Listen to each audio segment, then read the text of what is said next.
Duty सकेर ठक्क घर जाँदाखेरि के यसो हल्का भिडियो बनाइदिएको हिउँ परिरहेको थियो, त्यही भएर यसो हल्का भिडियो बनाइदिएको नि। यस्तो हिउँ परिरहेको थियो कि बेलुका घर जाँदाखेरि होइन, त्यही भएर यसो हल्का भिडियो बनाउनु खोजेको, राम्रै भइरहेछ भिडियो पनि।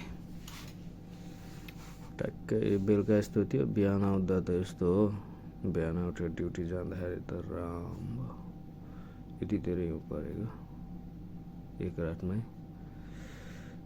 लास्ट चिसो छ यार, बिहान उठेर यसरी ड्युटी दौडिनुपर्छ, गाह्रो छ गाह्रो। चिसोमा बिहानै उठेर जानुपर्छ हो, यसरी राम्रोसँग उज्यालो पनि भएको छैन, यो लाइटले गर्दा हो। यसरी बिहान बिहान दौडिनुपर्छ।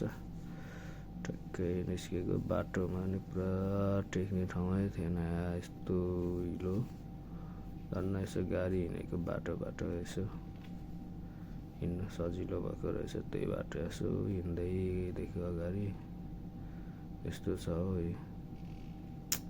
लास्ट बिजोग छ है, यहाँ अगाडि हाइवेमा त जाँदा यो धेरै गाडी कुदेर होला, यस्तो भइरहेछ नि।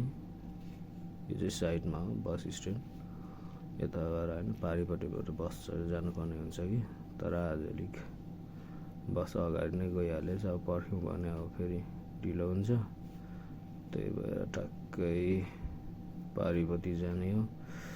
पारि जेब्रा क्रस गरेर होइन हिँड्दै जाने हो। धेरै टाढो त छैन ड्युटी, त्यही हिँड्दै गयो भने 15-20 मिनटमा पुगिन्छ। यस्तो छ कि बाटो यहाँ जेब्रा क्रस गर्ने ठाउँमा हिउँ पक्लेर के पुरै हिलो जस्तो भइरहेछ क्या, यस्तो छ। साथीहरू ड्युटी गइसक्यो, म चाहिँ यसरी आज ढिलो उठिएछ कि, त्यही भएर यस्तो छ नि।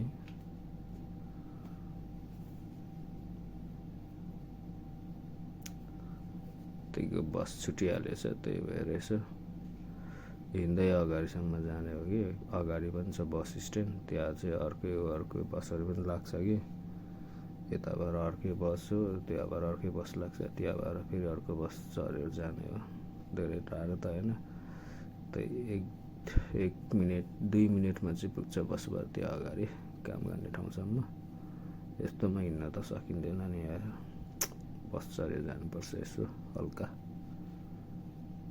यस्तो छ यार। अनि फेरि यो गाडी हिँडेको ठाउँमा टेक्दाखेरि चिप्लिने सम्भावना पनि धेरै हुन्छ क्या, त्यही भएर यसो नयाँ बाटो टक टक टक टक हिँड्दै जानुपर्छ क्या। यहाँ चाहिँ खासै छैन कि, यो गाडीहरू हिँडेर होला